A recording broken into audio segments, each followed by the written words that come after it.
This is your ultimate stop for everything sports. The Golden State Media Concepts Sports Podcast. Should I say more? From the NFL, MLB, the NBA to MMA, it's all in here. The Golden State Media Concepts Sports Podcast. Listen now.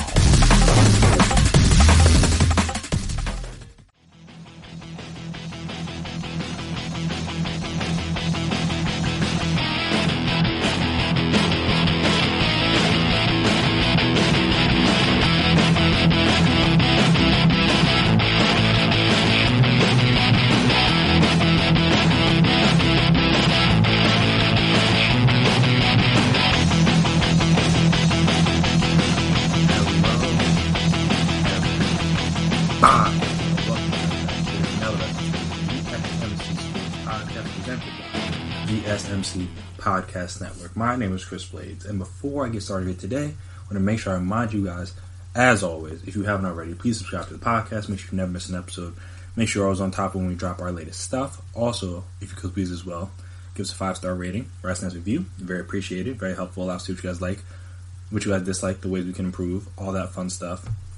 And also, if you could as well, follow us on social media. I mean, if you're on there, we're on there as well, so you can do that.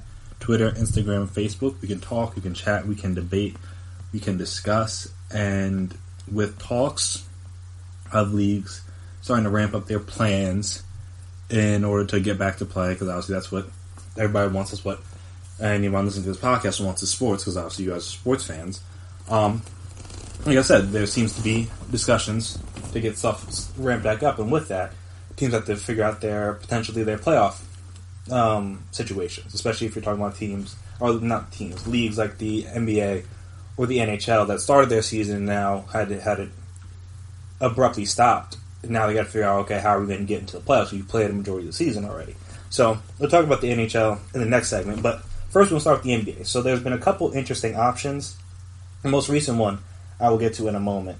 But the first one was the often discussed but never implemented 1 through 16 seeded bracket, much like an NCAA tournament bracket, but obviously take the top 16 teams, seed them 1 through 16 based on record, and then bada boom or bada boom, we have the playoffs. Now, normally this didn't get passed because one, travel, obviously potentially having Boston and Portland get matched up. Obviously that wouldn't happen this year, but it's hypothetically speaking, or even Boston and LA, something like that, where it's you having people travel cross country in between games for the series. That takes a lot out of them. I mean, like I said, that's why they have all the extra days off in the finals, because of the East Coast West Coast travel.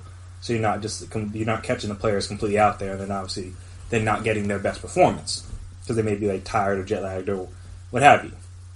So I'm saying with that, that's one of the reasons why it's never passed, and also it is believed that many Eastern Conference, I should say, not East Coast, Eastern Conference owners wouldn't go for it because obviously in theory, and it was probably going to be the same this year, the path to the finals is easier through the East than it is in the West. Like I said, the bottom, granted, not the bottom of the West isn't like that. Well, I guess the top 7 teams are good, and then the 8th seed is kind of stuff in the air. But the bottom couple teams, the Nets are going to make the playoffs potentially, assuming they don't bottom out if and when the season starts back up, and if and when they even have a regular season to start up, or when they start up. But like I said, the bottom of the East, not that great. And like I said, that's kind of been the case most recent years, that at least on paper, the West has been more powerful than the East, which is why Eastern Conference teams did not want to, like I said, mix the pot, if you will. Just so that, like I said, they have, on paper, the easier chance of getting to the finals. Is why jeopardize that?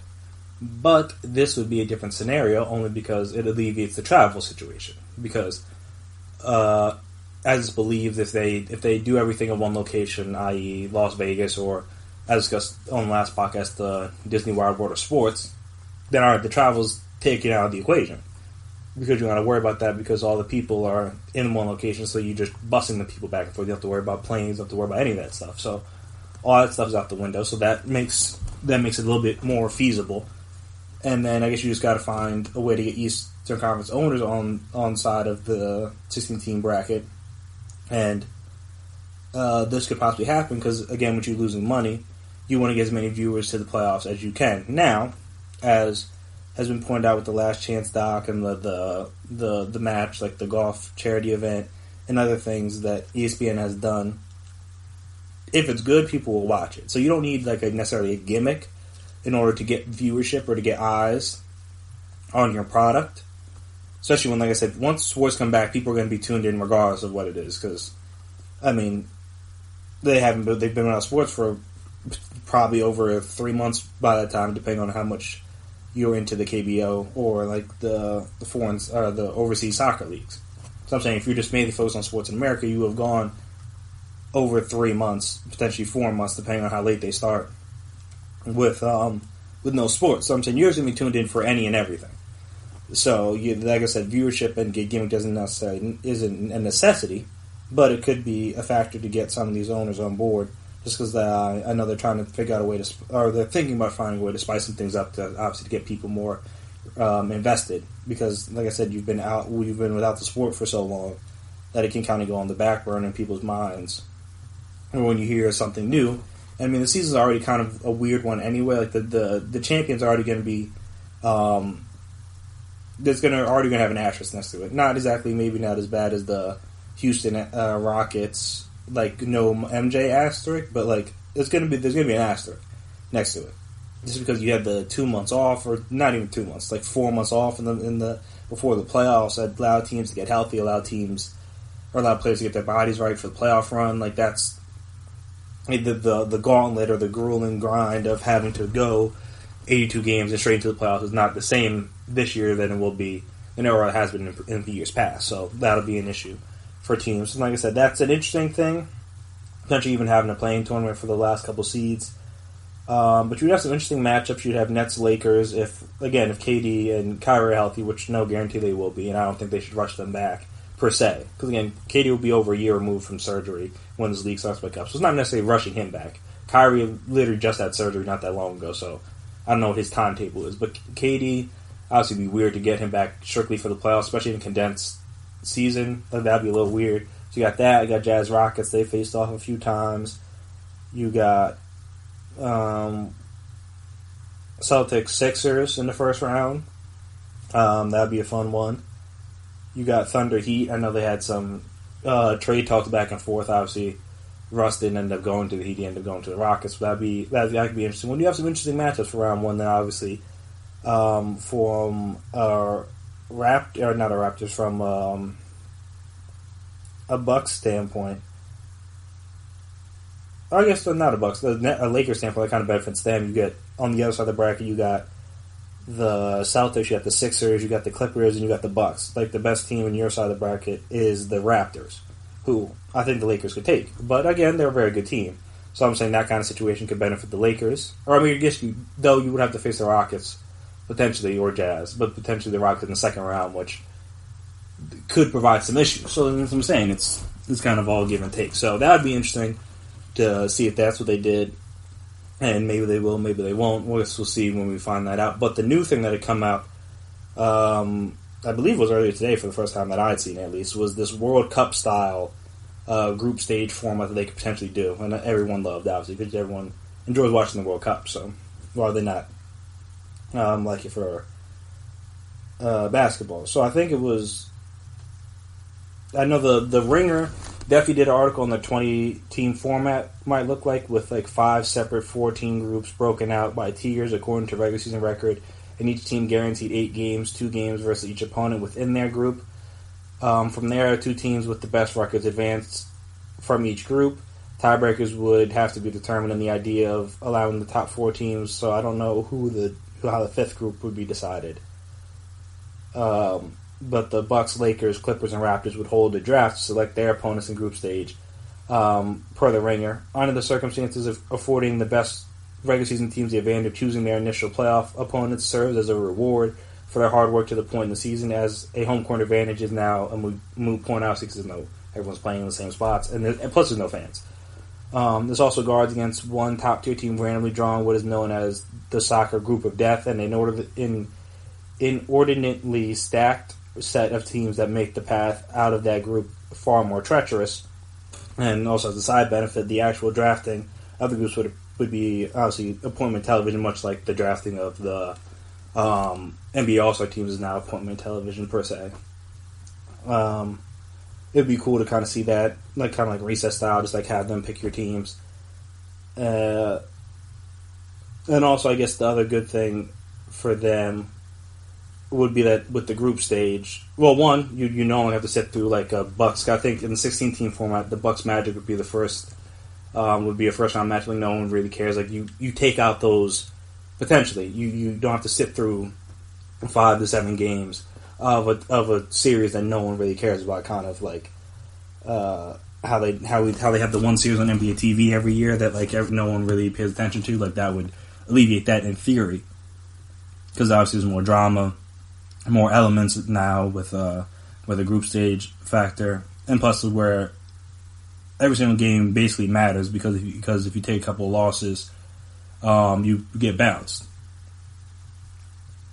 In theory, obviously you don't really know that for a fact, but in theory, you take a couple losses and you obviously may hit the hay early. And then also, like I said, it's not NCAA tournament style where it's one game elimination, which again helps the teams out because again, professionals, you should be able to play at least a couple games to determine if you advance or not. But also, this is mainly a Zion-ish type thing. I don't know if they fit in the top 20. I have to double check that, but it's basically just a way to get Zion playing in these last couple games.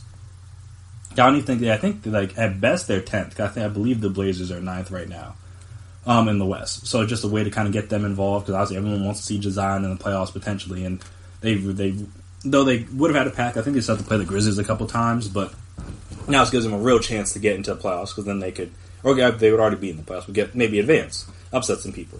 Because that's obviously what people want to see. Gives people like Dame a chance to potentially do something. And like I said, it doesn't have the upset factor of the NCAA tournament, where it's like every game is like literally Game 7. So, I mean, that's an interesting idea. Obviously, you can go read the Ringer article, if you want the full details. Like this is more of a summary style of it, more or less. I wanted to. I don't know. You can double check and make sure I got all the elements right. I believe that I did, but like I said, if you want the full article, you can go to the Ringer. They talked about it, and it was a very interesting idea.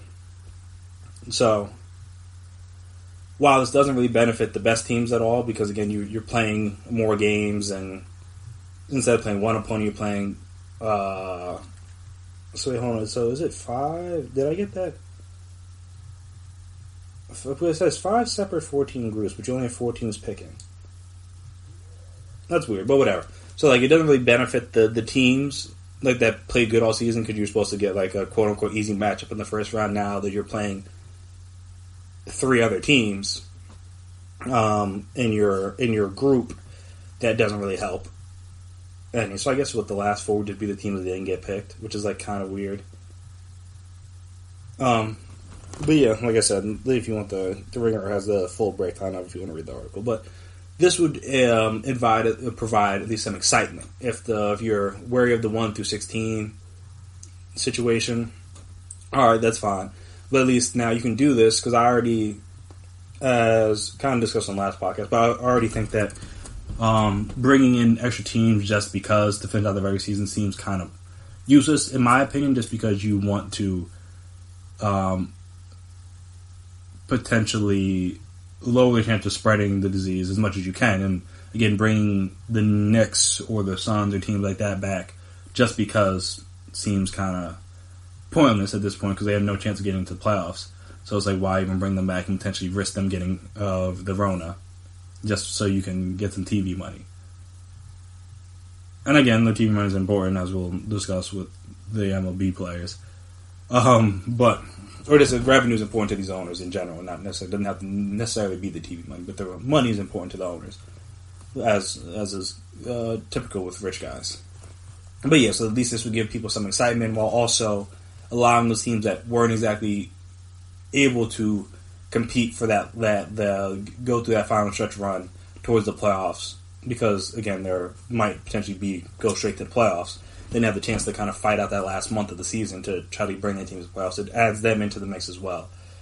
And then, like I said, you get to see like the young guys. You get to see Zion. You get to see all the Pelicans, Brandon Ingram, Lonzo. You get to see John Morant. You get to see Dame. Like those guys are guaranteed now. Before only one of those three teams is making it in.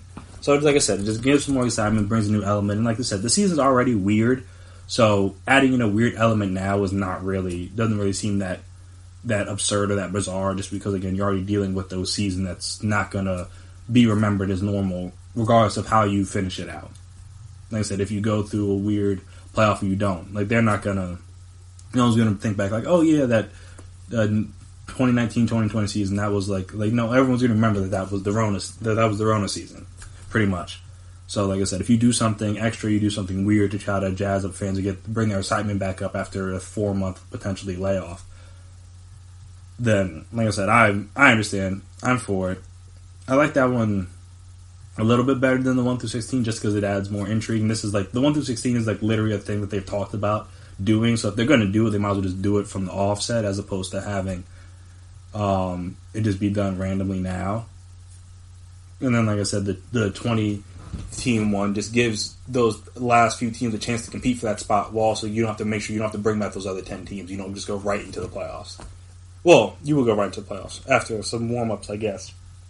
But like I said, since I very highly doubt you're going to run through a full, how many ever games is left, 15 to 20 games left, whatever the number is, you're not going to go through that whole schedule of games, I wouldn't think. Though I may be wrong about that. We'll see what happens. But I don't think you're going to do that, that's what I'm saying. So if you give them a couple tune-up games and go to this, like I said, it gives those teams without like a realistic chance of getting back into the playoff picture another chance.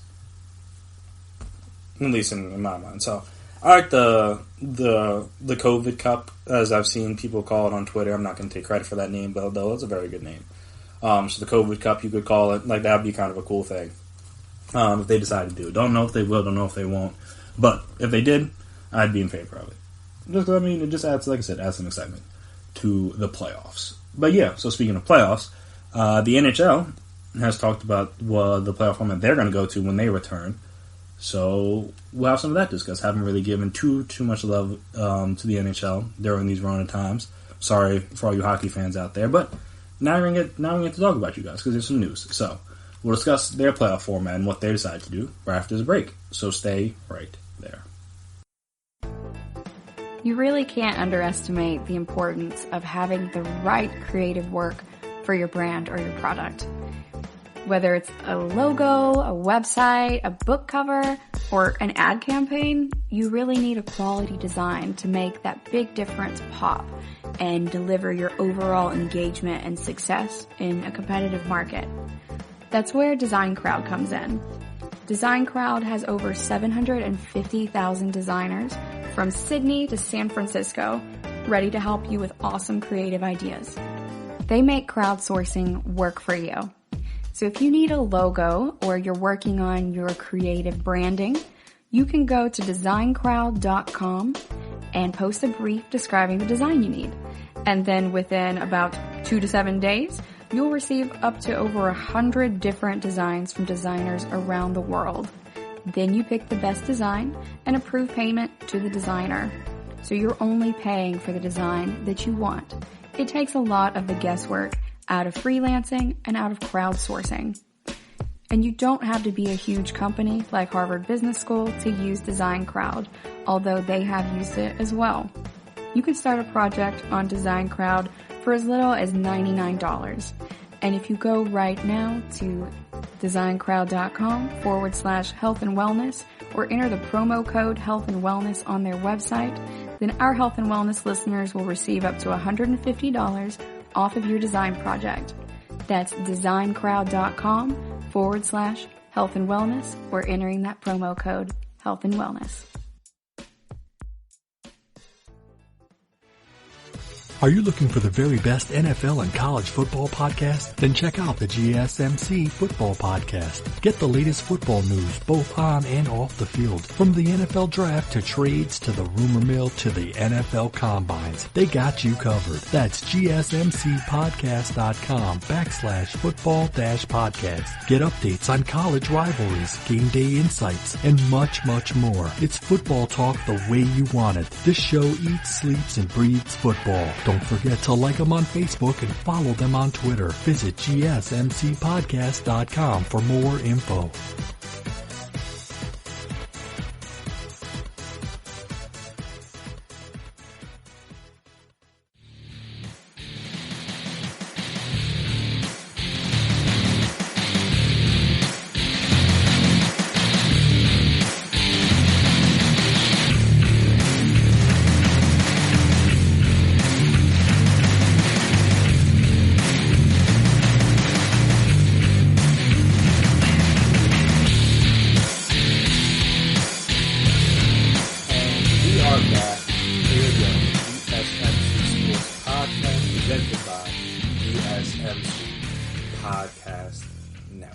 So, the NHL will abandon, interesting thing to note, they will abandon the rest of their regular season and go straight into the playoffs, but with a catch.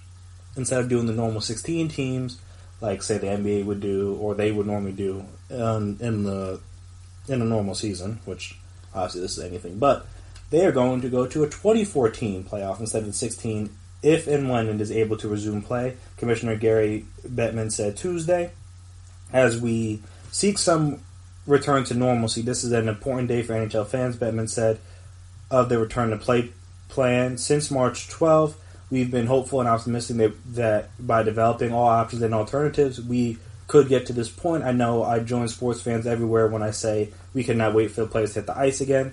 Bettman said the goal is to hold an 82-game season, regular season obviously, in 2020 and 2021. See if that happens. But, like I said, for now, they're doing what they have to do. While the players in the NHL have agreed on a format, the NHL Players Association has not formally approved any actual return to finish the season. The league and the NHLPA also must still figure out health and safety protocols and solve other issues, including where to play. There's an ongoing if question, but you have to do it in stages. NHLPA Executive Director Don Fair said there's never been any dispute that this can't go forward unless the health and safety of everyone involved is protected. The return to play plan also addressed the details of the NHL draft, the draft lottery, and some other health and safety aspects of returning to play. The 2019-2020 season obviously has been halted since March 12th due to the Rona. And also just for important note for like awards and stuff, the stats are frozen with the regular season effectively over. The stats are frozen as of March 11th for the purposes of player totals and NHL award consideration. So, like, whatever you got, that you got. If you're hoping to put a nice little last month of the season together, unfortunately you can't do that. So, where we're at when the season stops is where we're going to be at in terms of, like, awards, like, all the top stuff. Wherever, like I said, you know, or you have an idea of who's going to win the awards now, if you're paying attention to that. So, like I said, they moved to 2014 conference-based postseason format that was approved by the NHLPA last Friday by 29-2 vote, with the Carolina Hurricanes and Tampa Bay Lightning the only teams whose representatives voted against it. The games would be held inside empty arenas at two hub cities where players, staff, and others would be housed during the season restart. Originally, the NHL was seeking 4 different hubs, but logistics and refocusing on the 2014 conference format narrowed that to 2. Bateman said Chicago, Columbus, Dallas, Edmonton, Las Vegas, Los Angeles, Minneapolis, Pittsburgh, Toronto, and Vancouver are being considered as potential hubs. They would need to obviously secure hotels, practice facilities, arenas, stuff like that, and obviously have the proper testing protocols in place in order to do that. And the governor's mandatory 14-day quarantine could force the NHL to pick 2 United States locales, so that potentially they may not have to quarantine for as long. But yeah, so the top 4 teams in each conference, ranked by percentage points, are Boston, Tampa, Washington, and Philly in the East, and St. Louis, Colorado, Vegas, and Dallas in the West. and they will play separate round-robin tournaments to determine seeding in the first round. They will be played with regular season overtime and shootout rules. The teams will be accumulating points within that round robin, and if there are any ties, they will be broken by which team has the higher regular season win percentage. Makes sense. As an example, if the Bruins and Lightning both go 2-1 in the round robin, Boston would earn the top seed based on percentage points. The remaining 16 teams seeded by conference will play a best of five play-in series. These games will be played with playoff overtime rules, and these play-in series will determine which seeds advance to the traditional 16-team Stanley Cup bracket. So basically, they're doing what people kind of want the NBA to do in terms of like give those teams that aren't necessarily in the playoffs per se a chance to be in the playoffs. Because like I said, you're just doing they have the 8 teams that are I guess the top 4 seeds in each conference.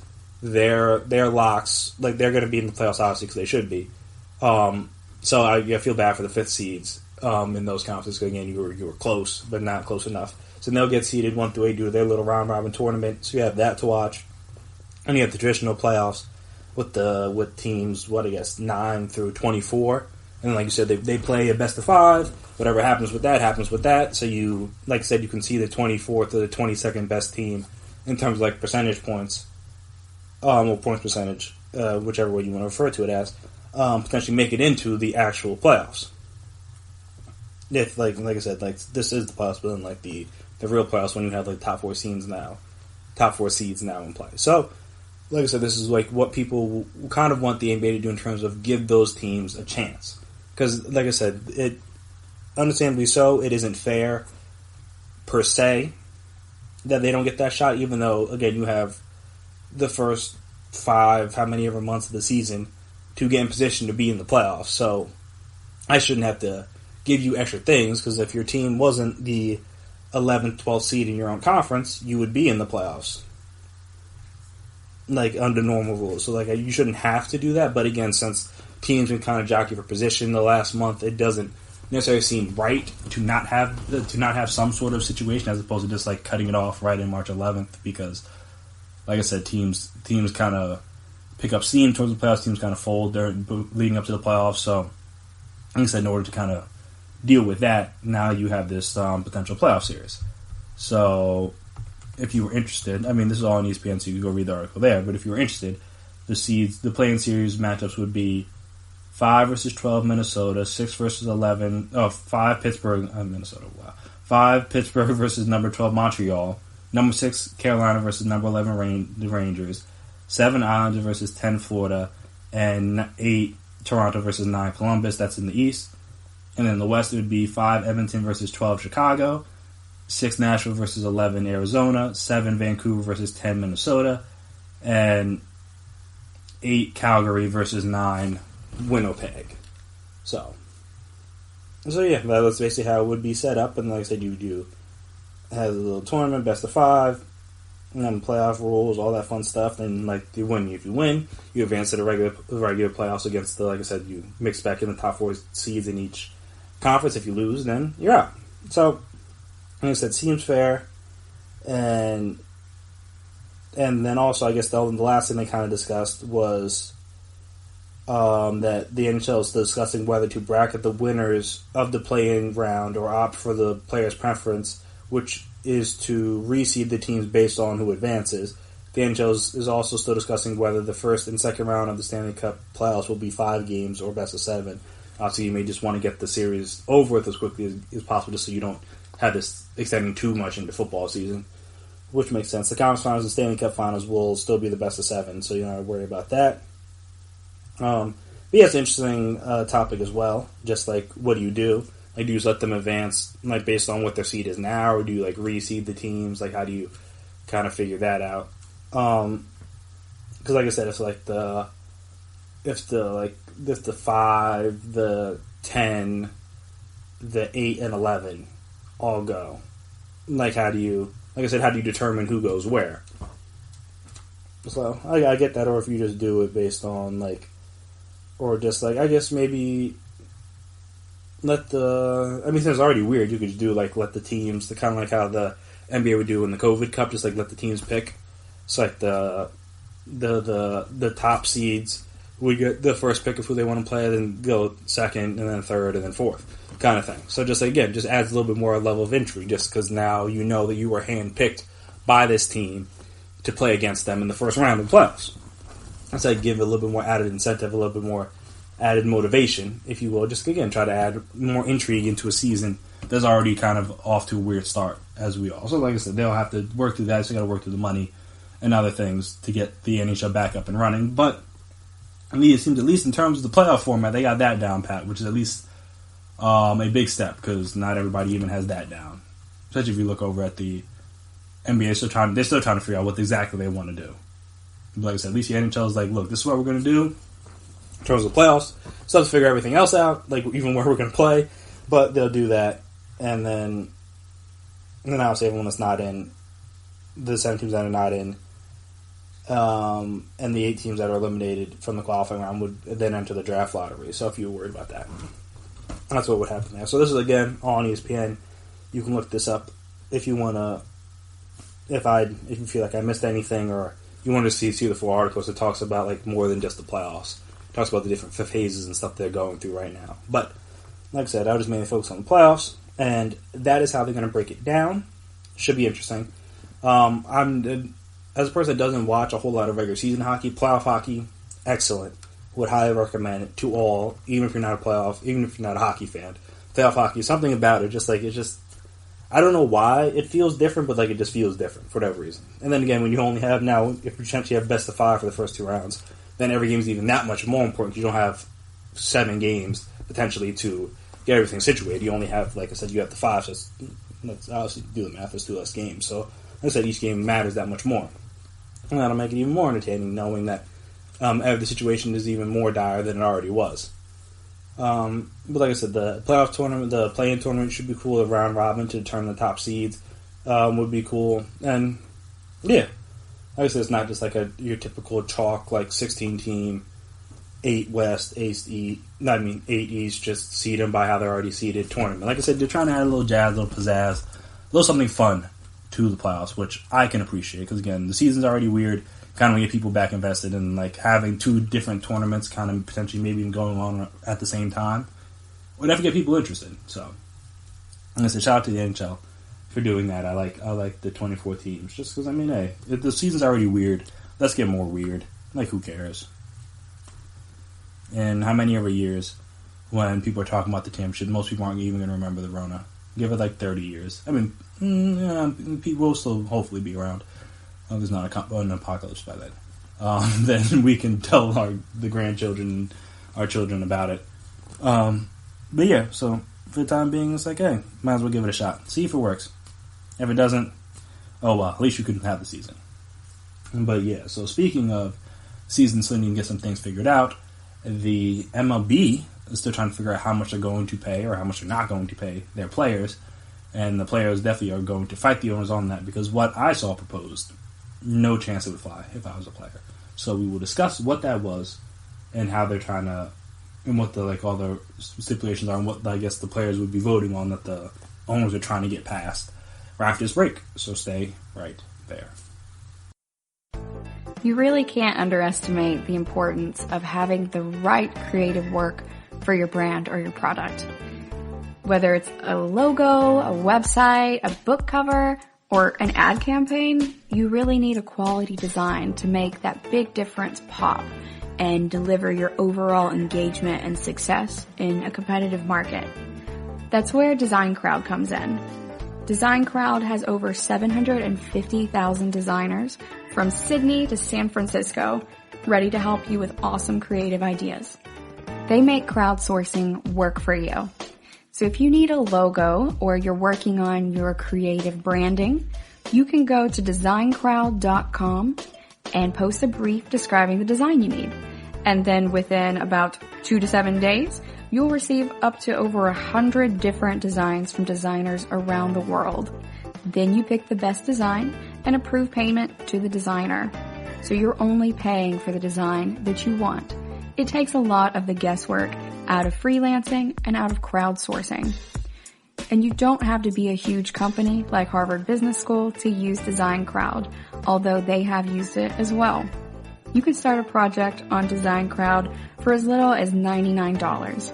And if you go right now to designcrowd.com/health and wellness or enter the promo code health and wellness on their website, then our health and wellness listeners will receive up to $150 off of your design project. That's designcrowd.com/health and wellness or entering that promo code health and wellness. Check out the show that's built on the MMA. From the UFC to extreme cage fighting, they got the fights covered. Check out the GSMC MMA podcast. Get the latest news on past or upcoming fights. Join us as we talk to and about some of the biggest names in the MMA, past, present, and future. When it's the fight game, there's just one show to check out. GSMCpodcast.com/MMA-podcast. Don't forget to like them on Facebook and follow them on Twitter. Visit GSMCpodcast.com for more info.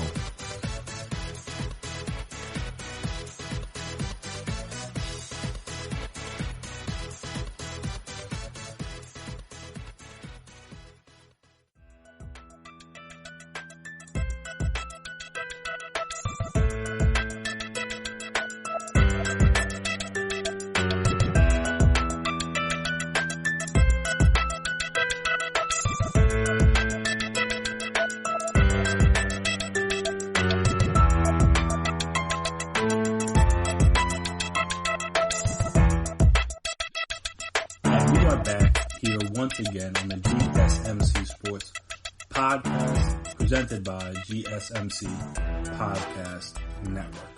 So, the MLB owners drew the ire of players and potentially fans alike with their new salary proposal that came out Tuesday, and then obviously the MLB and the players won't accept because it's foolish, in my opinion.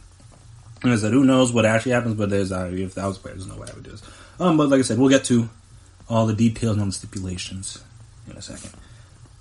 Major League Baseball, like I said, drew the ire of Players Union Tuesday with an economic proposal that called for a significant cut in salaries that would affect all players, and particularly the game's highest paid players. Sources familiar with the proposal told ESPN.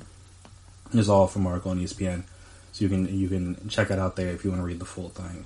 The long-awaited plan is the first volley in an expected back and forth that will determine whether baseball returns in 2020. Proposed a marginal salary structure in which the lowest paid players would receive close to a full share of their prorated salary, and the game's stars receive far less than they would have expected.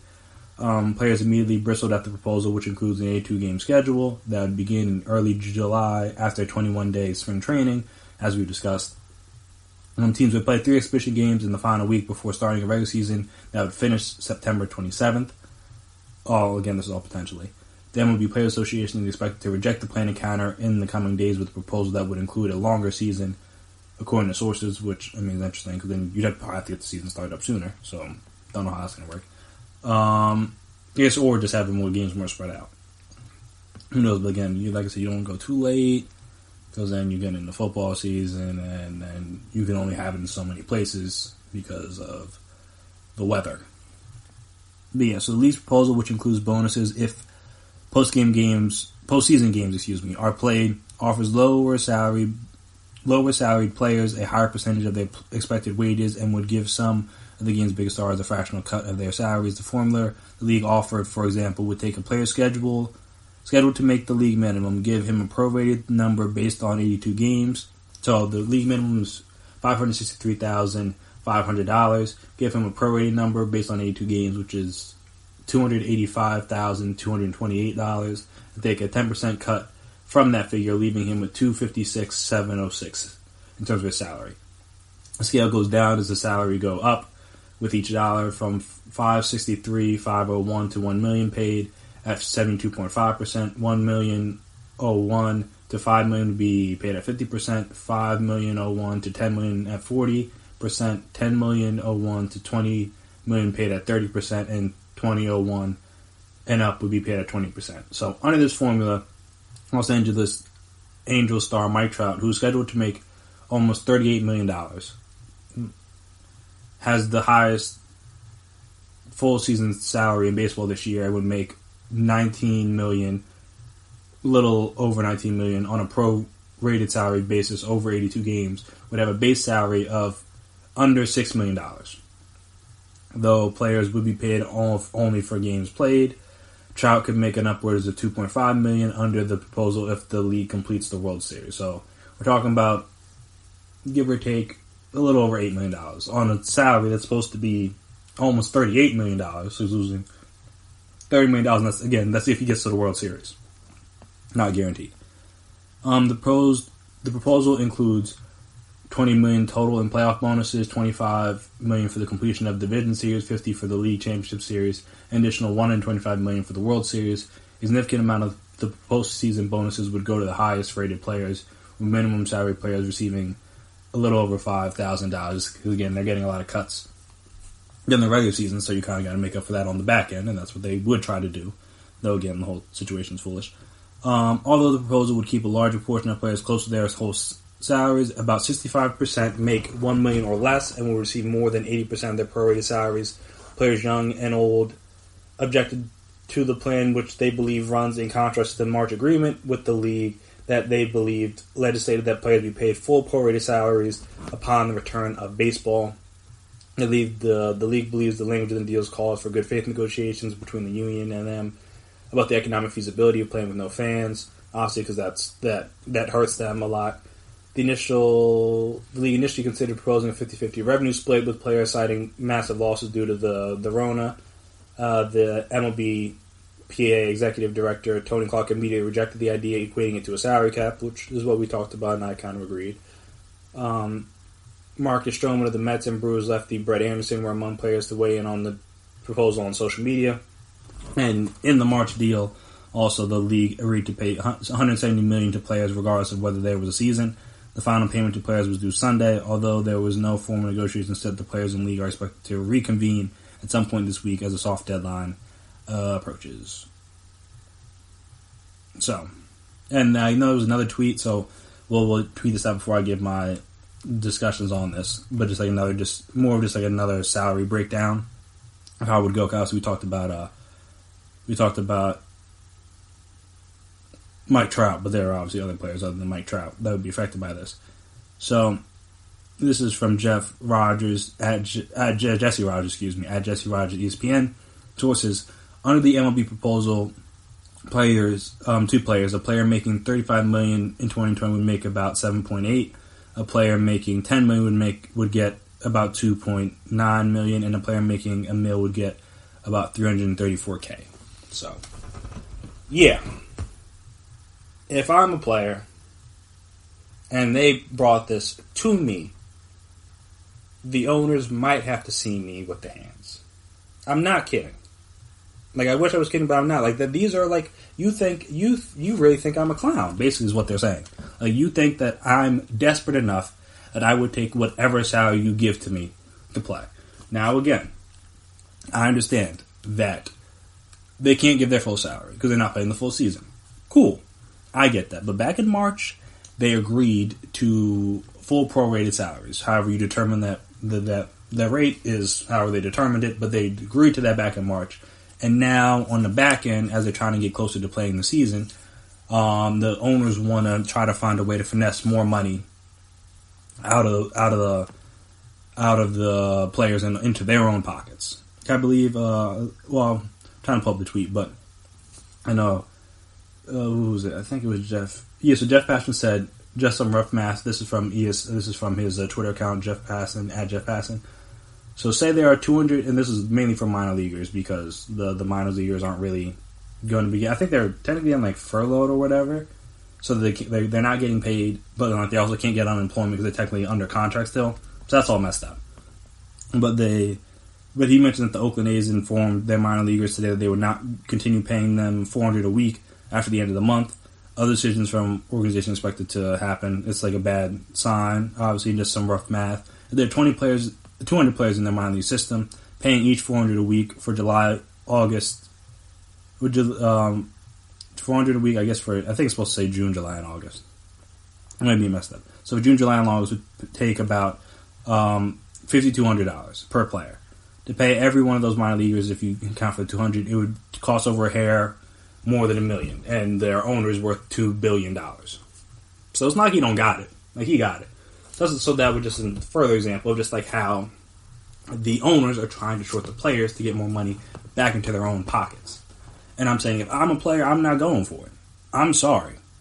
You can't tell me that I'm supposed to be making $35 million. I know I'm not going to make that much, but I'm supposed to be making $35 million this year for a normal season, and now I'm going to make $8. Like, if that happens, I have to probably, like, I gotta sell off some assets. I gotta figure out a different place to live, because, like, clearly, when you budget out your year, obviously, you always know that there's a chance you're going to get, like, fired or whatever if you're a normal person. But with them, you have a contract. And it's like, oh, okay, even if you cut me, I still get this XYZ amount of money.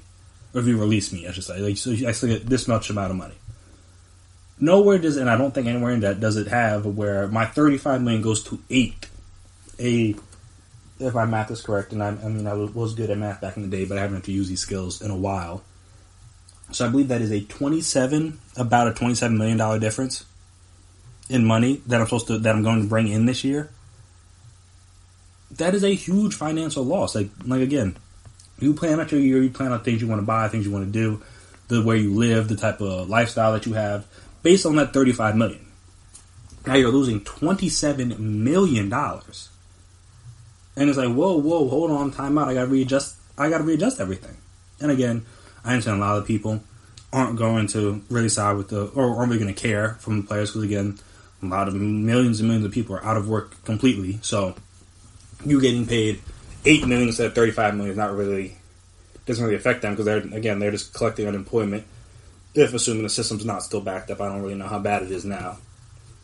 But yeah. What I'm saying, if I'm a player, there's no way I'm going for that. Even if I'm supposed to make, if I'm supposed to make $10 million, now I'm making about $3. Again, not as big of a difference as 35 to 8, but that's still a significant gap from what I was supposed to be making, what I will now be making. Again, I planned my life to be making $10 million. Now I know things are going to be different. I'm not going to get all that $10 million, but it doesn't mean I'm trying to get $3. If we play half the season, I should get half my money. That seems relatively reasonable. Now, I understand, you're going to lose revenue, blah, blah, blah. But again, all these owners are billionaires. Billion. With a B. Some 2, 3, 4, even more times, even more money than that. They can afford a little loss per year more so than a player can. In my personal opinion. Again, I could be wrong, but I'm saying, they could afford a little loss. Again, like I said, with the Oakland A's and the minor league situation, it was going to cost the guy about $1 million to pay all his minor leaguers for the next 3 months.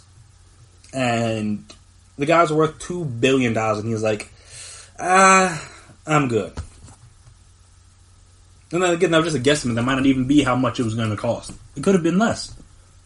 But again, these owners are just being greedy, and there's no way, if I'm a player, I'm going with it. Especially when you're going to have to negotiate a new CBA next year. Because, like I mentioned with the whole fake salary cap thing they were trying to propose before, if you settle now, then they're going to hold this over you in negotiations next year. Now, I understand why people would want to settle, because you don't want to miss out on 2 seasons when you could just miss out on 1 if they had the strike next season. But again, it's not going to help you in negotiations if you settle for something like this now, where your players are getting shortchanged. And like I said, I don't think the Mike Trouts and the big money guys, the Bryce Harpers, stuff like that, the guys that are making the big time bucks, again, they can afford it per se. But again, if I go from 37, how many ever million I'm supposed to be making, to 8, what was the Mike Trout? I'm trying to think of what Mike Trout's number was. So his number's even worse. He would go from about almost 38 to about 6. About $6 million. And I'm supposed to be making almost $38 million. And now I'm getting 6. What am I supposed to do with $6 million? I understand, again, it's a lot of money for the average person, but for a person that's making $38 million a year, $6 million is nothing. Now I'm supposed to just be like, all right, it's fine, no worries. No, I'm causing an uproar to the high heavens and back. There's literally no chance I'm allowing that to happen on my watch. If I'm a player, again, not a player, so I don't gotta worry about it. But if I'm a player, there's no way. There's no way I'm not going from making $38 million to $6 million. Like, who do you think I am? Like, you must think I'm a joke. Clearly, I must have clown paint on. I must have like big red shoes, something. Like, you really must think I'm a clown or a fool if you think I'm going to accept that. Now, again, maybe they will accept that, and I will be calling them fools down the line. But right now, I'm like, I mean, come on, Mike Trout, just sit out the season. If that's what you're going to do, all right, I'll just sit out. Y'all got the season, but it's not going to be with me. You're not going to try to hose me like that. Oh, no, sir. There's no chance. So yeah, I hope the players hold firm in this, because again, it will only hurt you down the line if you settle just so you want to get the season going. And again, I understand the lower paid guys will be okay with it because they need the money more than the higher paid guys. But again, if I'm a higher paid guy, I'm going from $38 million to $6 million. Like, yeah, no, I guess we just not going to have a season in. Everybody loses. It's kind of like when you have when you're playing at like a park and you have like the ball and you're tired of losing and you get kicked off the court and you just take your ball home. I was like, that's what I'm gonna do if I'm one of these high paid players. Like, all right, y'all got like, I guess we just not gonna have a season. I'm not playing. If that's what we doing, then I'm not playing. And all right, try to have a season without me. See if anybody will care. Tell all the high profile players to sit out. See if anybody cares. I mean, average person not gonna care, but baseball fans will. Tell Mike Trout. Tell Bryce Harper, like I said, the Chris Bryants of the world, the Nolan Arenados. No, one may not stand, and Judge not getting paid enough. But Garrett Cole, Strasburg, Scherzer, tell all those guys to sit out. Let all those guys sit out. See if anybody cares. Well, season again, baseball's already a little bit shaky with the fan base as it is, and you take out all the people that actually people can recognize. And they already have trouble potentially recognizing Mike Trout, and now you're taking out some of the other big names? Oh, no. No, but I mean, you might as well just throw your season in the trash. That's what you're going to do. And I'm calling their bluff. If I'm going to play, like, look, y'all going to do this? All right, then y'all going to do it without me. Just see how that works for you, big boy. But yeah, that's a mess. I don't know. I assume it's just a really bad negotiating tactic where they knew they were going to go for that, and they're just seeing what else they would settle for. But, I mean, if you call me with that, I'm hanging up the phone. Like, if I was Mike Trout and I was on a conference call and they told me that, I would assume you're kidding, laugh in your face, then hang up the phone. Like, all right, I know you're...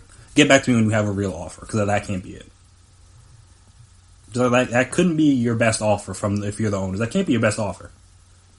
You're going to give me $6 million of my $37 million, and at best I get $2.5 million in bonuses. So I'm, like I said, at best making a little bit over $8 million. And I should be making close to 40. Yeah, no, I'm not rolling. There's no chance. There's no chance. Like I said, we'll see what happens with the players and see if they go for it. But me, no, could not be me. Could not be me. But switching gears over to the football side of things, they don't have any new news in terms of not paying people what they should be getting paid. But they do have some news in terms of Super Bowl odds. So ESPN's FPI kind of determines some Super Bowl odds based on the different factors and analytics that they use. So we'll talk about some of them.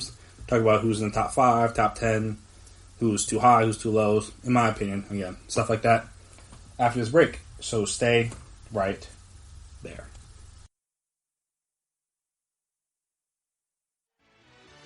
Are you looking for help for your fantasy football team? Check out the GSMC Fantasy Football Podcast. Get today's best advice on who to start, who to sit, even who you should draft. From sleeper picks to red-hot lineups, they got it all covered for you. That's gsmcpodcast.com/fantasy-football-podcast. We'll cover traditional leagues, dynasty, PPR, even IDP leagues. When you need fantasy help, there's just one show to hit up. Don't forget to like them on Facebook and follow them on Twitter. Visit gsmcpodcast.com for more info.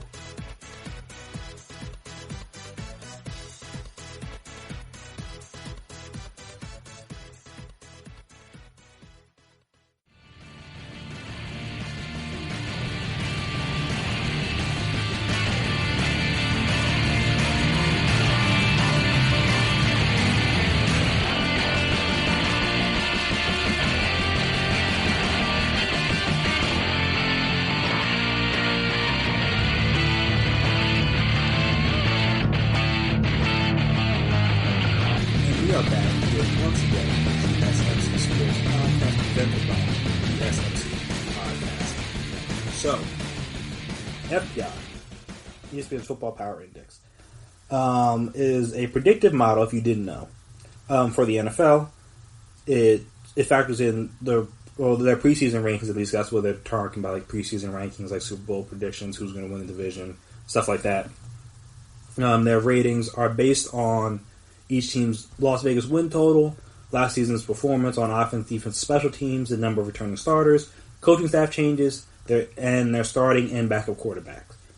FPI produces team rankings and season projections, which obviously ESPN's availing in this article that I'm going to read from. I'm not going to go through the whole article because it's kind of long, so we'll talk about some of the bigger things. So the top 5 kind of basically all make sense. You got in terms of odds to make it to the Super Bowl. You got the Chiefs at 1. Obviously, got the best offense. Already got the best player. Coming off the Super Bowl win last year. So they have a 21% chance to win the Super Bowl, which makes them the second largest preseason favorite since they began the projections in 2015. So again, these still things are fairly recent. And that was behind only the 2017 New England Patriots, because that was right after they beat the Falcons, as we all know, especially if you're an Eagles fan. That did not happen. Shout out Nick Foles and the Philly special. The Chiefs were also preseason favorite last year too, but with only a 15% chance to win all, because obviously there was like, you're getting the Patriots coming back to the Rams, you had not necessarily people had the Ravens or the 49ers up there, but it was supposed to be a little bit more competitive, so that's why they weren't as big of a favorite. And also the Chiefs hadn't won it yet, so it's like hard to have a big favorite for a team that hasn't won a Super Bowl yet and doesn't have that sort of pedigree. Obviously, Andy Reid had been known to. His teams had been known, let me not say he necessarily, like it was all on him, but his teams had been known to kind of fold up in the big moments. And obviously, that is no more. So you have that. So they're at 1. Understand, so I think the Ravens are the second best team in terms of the FPI, and second most likely to get to the Super Bowl, and win the Super Bowl, I should say, at 17%, simply put, because Baltimore's better on offense than the third ranked team, which is the 49ers. And then obviously they're behind the Chiefs because while they may have a better defense, their offense is still behind to a degree. The Chiefs, even though they had arguably the best offense in football last year. But again, when the going got tough in playoff time, crunch time, the really intense moments that you need to kind of come up with as a good team, the Chiefs had that. The Ravens didn't, so that makes sense. So as I mentioned, 49ers are the third best team, the best team in the NFC, and ahead of New Orleans, who was 4th, though, which is funny in terms of like the FPI ranking. Like the Niners are 3rd, and the Saints are 4th, but the Saints are the third best, third highest percent chance to win the Super Bowl, which is actually kind of funny. Apparently, part of that is because the New Orleans schedule is slightly easier than the Niners, and they're a tad bit more likely to win their own division. Because obviously, then assuming the Rams are good and the Cardinals improve, the NFC West is going to be tough like it is every year. And while the Bucs are going to be better, the Falcons are always kind of a question mark. You probably have the Panthers as the one team that's probably not going to be there, though. I mean, you never know, but they had like a historically or franchise bad defense last year, and then you don't really know how Teddy Bridgewater is going to do as the unquestioned starter. Obviously, he was good filling in for Drew Brees. They didn't have Sean Payton there now, though he has Joe Brady, so Sean Payton disciple, if you will. We'll see how that goes. And also, again, Drew Brees is one of the best quarterbacks in the league, so not that surprising. But then the 5th team, so those are the first 4 teams. Chiefs at 21%, Ravens at 17%, Saints at 13%, Niners at 12%, and then the number 5 team, which only has a 5% chance, so a big drop-off, is the Cowboys. Now, this is where the ranking gets a little bit shaky for me, but so I was curious to see why the FPI loved them so much, but I think it's probably because their offense was so good last year, and the defense wasn't that bad. They obviously had a bad record, but so you got that. They were the FBI's 7th best team, or 7th ranked team in the 2019 season, so that helps them out. They were 3rd in efficiency on offense. Defense was just average. So you could argue they underachieved as opposed to like efficiency-wise, statistically, especially analytically. They were a better team than their record would indicate. Though, again, it's no guarantee that Dak's going to throw for almost 5,000 yards again next year, though. With CeeDee Lamb back, it's possible. And they have most of their key ingredients back. Obviously, new head coach. Though the Kellen Moore's still there with the OC, so maybe that'll hold firm there. So that's interesting that they have that. So they said they're fifth best with a 48% chance to win the NFC East. In fact,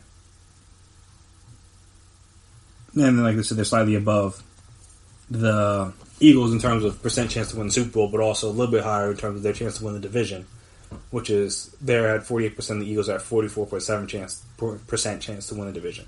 Now, I will say, I think people are kind of overstating the Cowboys, in my own personal opinion. One, because they lost Travis Frederick, who, I mean, maybe not was an all-pro, his all-pro stuff last year, but is better than a vast majority of centers in the league, and it's not going to be easy to replace. Obviously, they replaced him all right in 2018.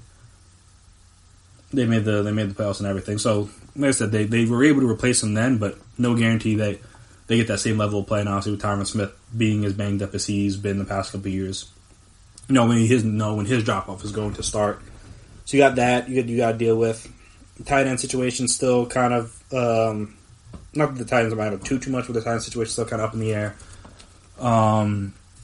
No, Blake Jarwin's going to be the guy, but we don't really know how good or bad he is. He's just kind of big and runs fast. We don't really know what he could be as the guy. I mean, they brought Jason Witten back, and they still wouldn't. Maybe that's a Jason Garrett thing, but they wouldn't start Blake Jarwin over him, and it was clear that Jason Witten could not run you or me. I mean, depending on what shape you're in, obviously, I don't know.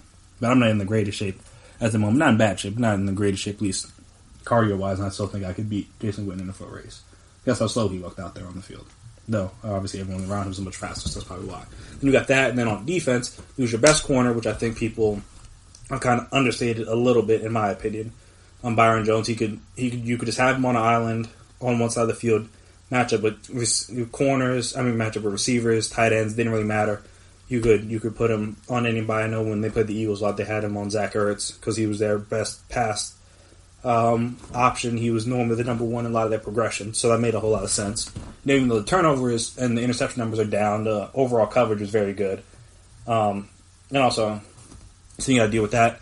Got to deal with their most productive pass rusher, at least in terms of sacks last year, Robert Quinn being gone. I know they added some guys in the middle, and Gerald McCoy and Dontari Poe, but even those guys a little bit on the other side of 30. That while they were good 4 or 5, 6 years ago, don't know how good they will be now. And then also you're kind of hoping for DeMarcus Lawrence to eventually live up to the money if he hasn't done it just yet. I think he only had like 5 sacks or something like that last year. So hoping for that.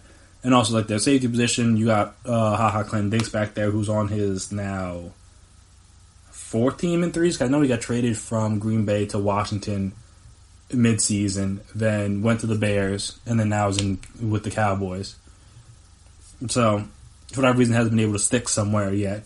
Don't know exactly what that reason is. We got him. Though, if they trade for Jamal Adams and all that's out the window, but it hasn't happened yet. So, until it happens, their secondary is still a little bit shaky for me. At least, and like I said, you still got to replace Travis Frederick. And adding CeeDee Lamb is cool, but not cool. Obviously, he's a very good receiver prospect.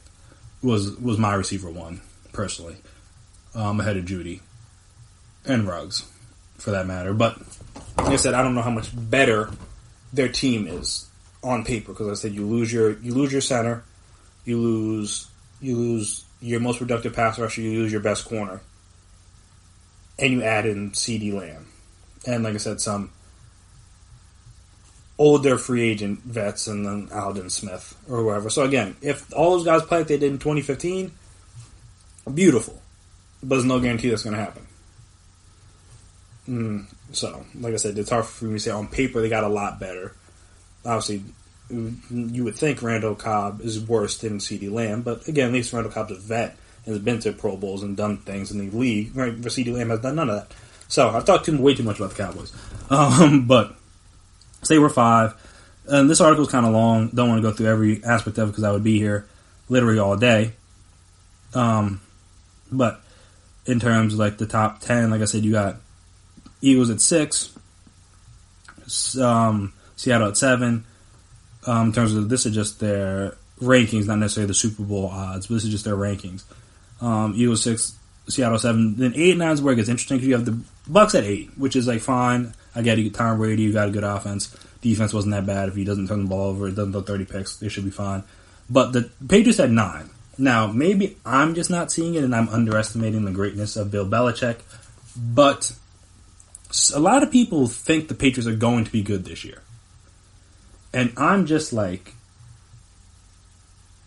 while it's possible, and I get he won 11 games with Matt Castle, which is a completely fair point. Are we sure Jarrett Stidham is any good? Because they won 11 games probably because Matt Castle wasn't terrible that year. If Matt Castle was terrible, they would not have won 11-5. Now I get you have the great defense and everything, but your quarterback's still gonna have to make some plays. You're not gonna win every game. Well, I mean they try to, especially in the first part of last season, but you're not gonna win every game 14-10 or 17-14. The quarterback's gonna have to make some plays, make some throws. And like I said, if Jarrett Stidham is that guy, and I just didn't see it, cool. That's why Bill Belichick's the GOAT. But if he's what I thought he was at Auburn and what I think he'll be in the NFL, which is just like, like, meh. Like you've seen the video from Curb Your Enthusiasm where Larry David just like, I'm like, what's And then just like, When he's like, I forget, I don't know exactly what he was describing. I don't know the context of the video, but it's a funny video. If you're on Twitter and you've seen it. But yeah, so I'm like, unless Jarrett Stidham is more than like, then I'm not really sure that I'm certain that he'll be the guy or be a guy to lead them to. I think their projected wins are at 8.6. Their chance to make the playoffs is 60% higher than the Bills in terms of SPI, when the Bills literally ran the playoffs last year, and then bringing back a good majority of their team, and they added Stephon Diggs. Like who is still the Patriots' number 1 receiver? Julian Edelman. Like you hope Mohamed Sanu's better, and N'Keal Harry. Obviously he'll be more healthy this year, hopefully. But you got that. I don't know who's going to play tight end for them. Hope the offensive line stays healthy. And Michelle back there. And obviously, again, you're just relying solely on the defense, and that could be a lot of pressure 2 years in a row. No one guarantee you that. Let's see, other teams that are interesting. They got the Packers at 15, which is, again, interesting based on their win total last year. Though, again, I would say that they as the Cowboys, you would argue, underachieved. They overachieved with 13-3. They won a lot of close games, a lot of games they shouldn't have won. And like I said, when they got beat, they got beat handily by the Niners twice. They lost to the Eagles in Green Bay week 4. I think it was week 4.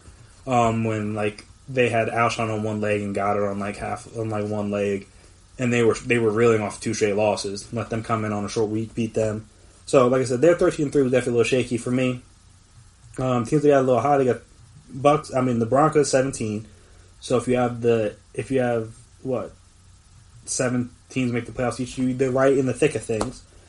You got who else? You got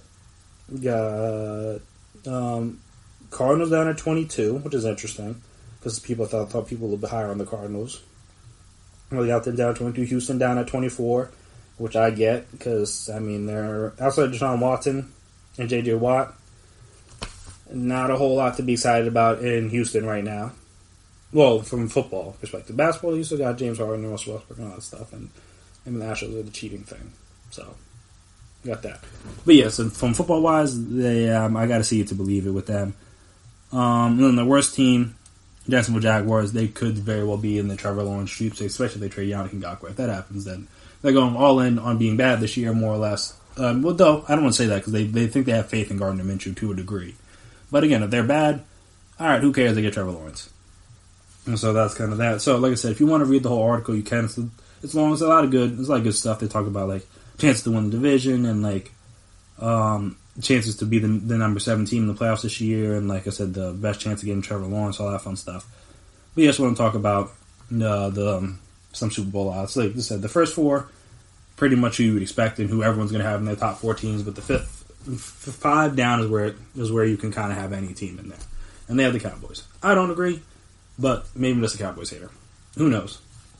Like I said, don't think they're going to be bad, but 5th best odds to win Super Bowl, things have to go right for them. Especially with a new head coach in the offseason where you're not able to really get players in. And everyone's going to say that they're having great Zoom workouts, but like you don't get to come in and teach the guys on the field, which is about as big of the battle as understanding it on the chalkboard or in the meeting room. Like I said, the on-field part and the chemistry, the communication, stuff like that is just as important. They won't have that chance to do that, especially when you're going with the new offense. Not new offense, but new head coach, new defense, stuff like that. You're going to have to get used to that. And then that's usually when you do it, is during these summer months, or like spring, summer months, and they don't have that this year. So that could be a detriment to them, or maybe it won't matter, because we saw some first-year head coaches have great success last year. So who knows? But yeah, so again, sticking with the football tip, after this next break, we're going to come back and we're going to discuss players who I believe could be in for a bounce-back season. Like these guys, kind of had a down season to different degrees, depending on who they were. But yeah, these guys I think could be tailored for a bounce-back. I didn't want to just do like breakout guys. I know I did breakout guys for second-year guys. I could do breakouts for third and fourth year, some guys like that. But I want to do bounce-backs normally. People always talk about the breakouts, but you got to talk about the guys that should be better than they were last year. So we'll discuss those right after this break. Stay right there.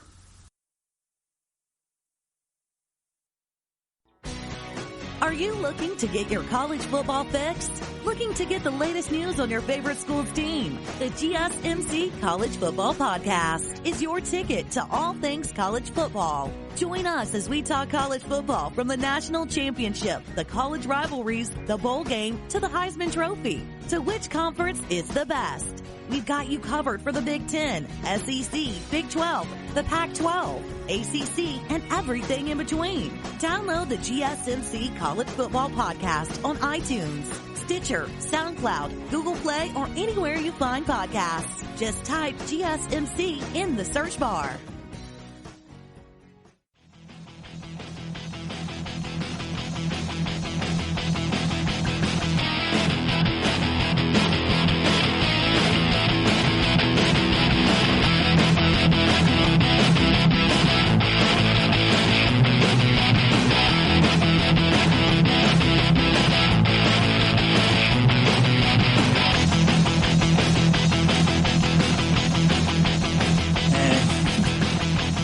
Back here again on the GSMC Sports Podcast, presented by GSMC Podcast Network. So I have about 5-6 names here written down for potential bounce back candidates. I'll try to get through all of them without rambling on too much.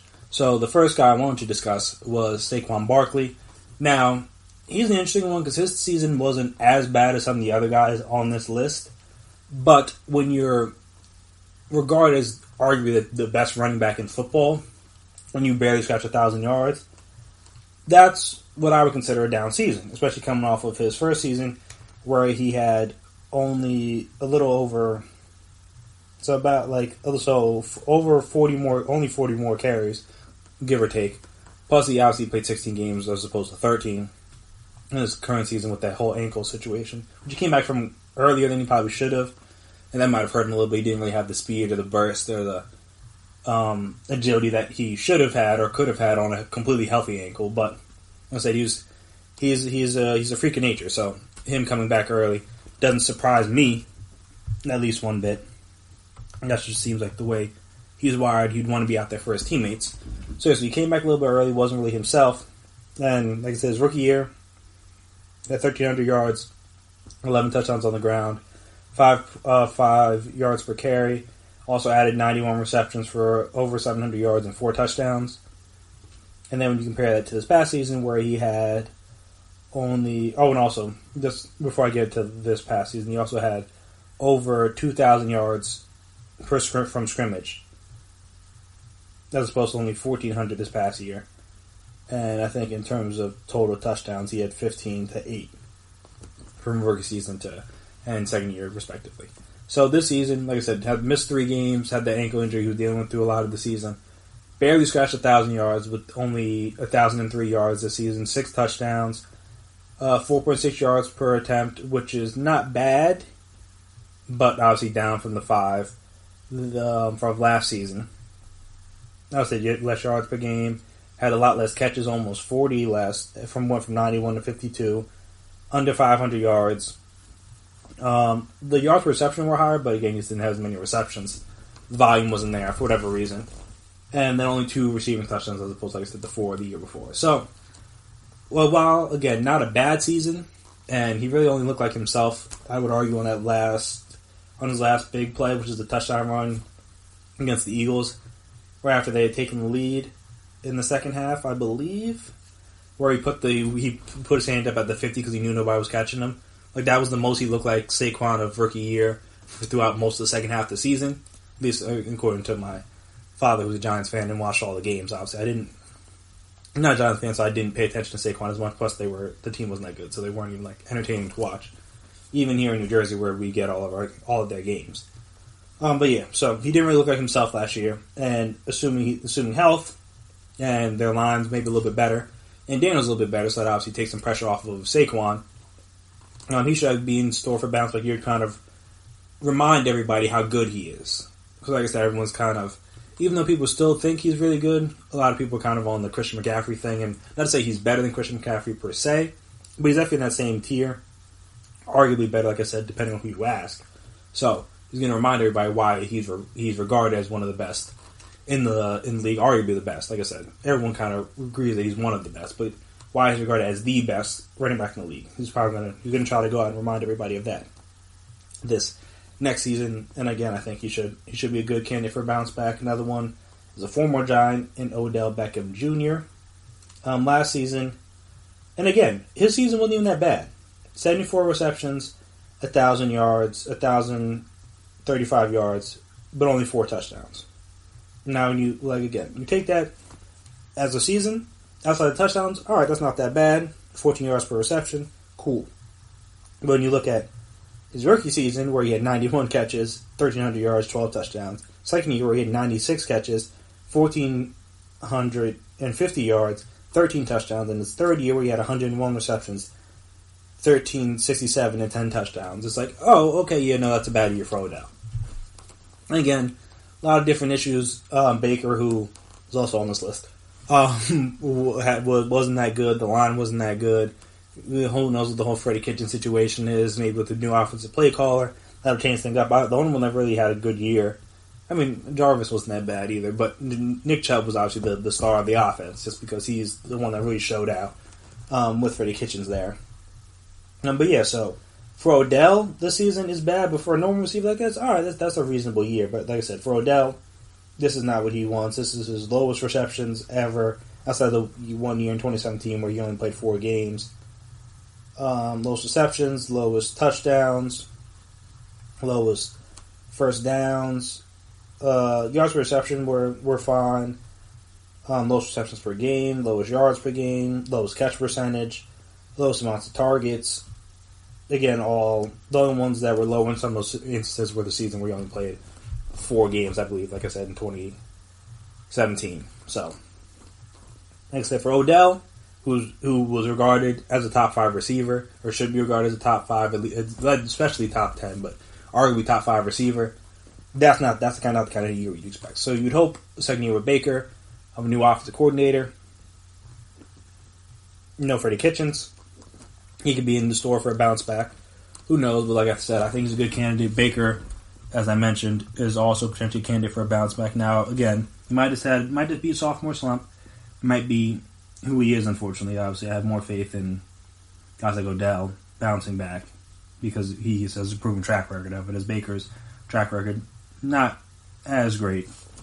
Again, he's coming off a rookie season where he threw 27 touchdowns, completed 64% of his passes, only had 14 interceptions, which is a lot, but that wasn't as bad. Had higher yards per attempt, higher yards per game, higher passer rating, higher QBR, got sacked less, like all those things that you'd hope for. You'd hope to see out of your rookie, and then obviously him improve on. He did not, went backwards in touchdowns, even though he had more attempts. That went backwards in completion percentage. Only thing he went up was in yardage, which, increases interceptions from 14 to 21, which is not great. Yards per attempt worse. Yards per game worse. Passer rating worse. They didn't list his QBR here on Pro Football Reference, but I'm pretty sure it was worse. So yeah, so you gotta hope. New play caller, give him more play action. Again, do kind of hopefully what he did for Kirk Cousins, where he arguably had his best season of his career this past season. Obviously, continue to feed Dalvin Cook. Not Dalvin Cook. Continue to feed Nick Chubb like they did Dalvin Cook with the Vikings. And again, they have 2 receivers that are good, just like Thielen and Diggs were good for the Vikings. So you would hope Some of that's Stefanski magic could rub off on Baker this year. Who knows? But yeah, if not, then he might be on his way out of Cleveland because, again, he's the number 1 overall pick. He has all these good weapons in place. I said it's his third, technically his 4th coach. So you got a new offensive coach. Stefanski's not going to get fired, I don't think, unless he's a complete and unmitigated disaster, which I don't see. I don't think it's necessarily he's going to be great, but I don't think it's going to be a disaster. But if Baker struggles again with everybody around him, it's going to be rough in that Browns locker room, in my opinion. Because then at the end of the day, these guys just want to win, and they're not going to be winning if Baker's struggling. So that's going to be a problem.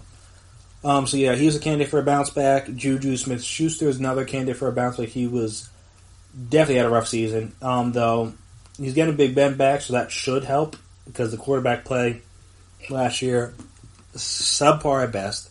Mason Rudolph, not great. Duck Hodges, not great. So, kind of makes sense, though. He only played 12 games. I think he was a little bit banged up this past year, but coming off of 2018 where he had over 100 receptions, 1,400 yards, and 7 touchdowns, even in rookie year, he was still really good. You kind of hope that, again, you didn't think he was going to go, even after Ben got hurt, you thought he was going to go backwards, but you didn't think he was going to go this far. Only had 42 receptions and a little over 550 yards and only 3 touchdowns. None of that is great. His catch percentage also is worse for his career yards per game. His targets, all that stuff was not great this past season. Like I said, touchdowns were down. Unfortunately, proved Antonio Brown right because Antonio Brown's kind of had some conscience to say about a lot of people, but unfortunately, when he talked about how they were trying to replace him with Juju, he was right that Juju wasn't ready. Now, again, no Big Ben. Hopefully, Big Ben back, he can at least get back to being 1,000 yards. Even not to say he has to put up 1,500 yards, but at least get back to something respectable. 500 yards in 12 games is not respectable for any receiver. It's supposed to be. He's probably not top 10, but top 20, top 15, top 20. He's coming to the season. That's what he was thought as, and only had 500 yards. Not great. So he's definitely a candidate for a bounce back, assuming Big Ben doesn't pull his best Phil Rivers impersonation, where you just again turn the ball over a lot. And also assuming his elbow's right, because you never know with these type of injuries. So him, like I said, I had 6, but for the sake of not having the segment go too long, I'm going to do my 5th one, which is Khalil Mack. And again, he wasn't that bad. The Bears defense wasn't that bad, but when you have a guy that's a 5-time Pro Bowl, a 3-time All-Pro, Defense Player of the Year, was an All-Pro, I think, in 2 different positions in the same year. And he only has 8 sacks, 8.5, I should say. That's going to be a big deal. I mean, coming off of 4 straight double-digit seasons. The lowest he had ever had was 10.5 outside of his rookie year, where he had 4. Like I say, he comes up with 8.5, which, again, not bad, but just not Khalil Mack numbers. For most defensive ends, outside linebackers, that's a respectable number, 8.5 sacks. But for Khalil Mack, where he's had sacks seasons of 15 and 11 and 10.5, and he even had 12.5 his first year with the Bears, 8.5 is whoa, okay, well, something happened here. So I think him, obviously having Robert Quinn on the outside, on the opposite side, as opposed to Leonard Floyd, that should help. You can't really focus on him. Obviously, hopefully Akeem Hicks can stay healthy for most of the season. That'll help out. Having Eddie Jackson, I think Eddie Jackson played most of the games, actually. I thought he was a little bit banged up. Correct me if I'm wrong out there, Bears fans. I'm just having him back there, Roman, because he played all 60 games last year, but he wasn't that good. So that's what it was. So if he's back there playing a little bit back, I think he was playing more of a box safety with HaHa Clinton Dix playing the more deep safety, and I feel like Eddie Jackson's more of a free safety type. Personally, at least. He was playing mainly strong safety. He played mainly strong safety in Chicago. Oh, so maybe that's what it was. So let's flip those. So maybe he should be playing closer to the box, and he wasn't because of HaHa Clinton Dix. And he'll be back playing closer to the box now, potentially. Especially now that did they get... No, the Browns got the Grand Delphi. I'm trying to remember if they got a safety. I don't recall. But they like the Dan Dotson pick for the corner, so the pass defense should be alright. And like I said, that should allow for Khalil Mack to be better. in theory. And again, he can't just get all the attention now because Robert Quinn is coming off of a double-digit sack season opposite DeMarcus Lawrence. And Khalil Mack's better than DeMarcus Lawrence. No offense to DeMarcus Lawrence because he's good too. But Khalil Mack's better, so he can get more attention. That should allow Robert Quinn to have a good season in theory. And then if he's playing well, then you can't just focus on Khalil Mack as a whole, and that'll free up Khalil Mack for more one-on-ones. And like I said, him get back to, not to say he's going to happen to have 15, 16 sacks or whatever, but it's like get back to above double digits. Because, again, for most pass rushers, that's 8.5 sacks is not a bad year, but for Khalil Mack, that's not a Khalil Mack season. So I think he's another guy that could potentially bounce back. But again, assuming we have a season, we shall see if that ends up happening. But yeah, so we're going to, after we come back here for the last segment, we're going to discuss, as we talked about, the different NBA playoff formats and stuff. But due to the fact that it could be a little bit more condensed, whether it's the regular season and the postseason and just the postseason, who a condensed schedule would favor. So we'll talk about teams I think would be better suited for the condensed schedule than others. So, like I said, we'll talk about that right after the break. Stay right there. Check out the show built around the women of MMA. From the UFC, Invicta FC, Bellator, and One Championship. We got the fights covered. It's the Golden State Media Concepts Women's MMA Podcast. The latest news of upcoming fights, discussions of previous matches. Join us as we talk to and about the biggest names in women's mixed martial arts. Past, present, and future. When it's the women's fight game, you know where to listen to. The Golden State Media Concepts Women's MMA Podcast.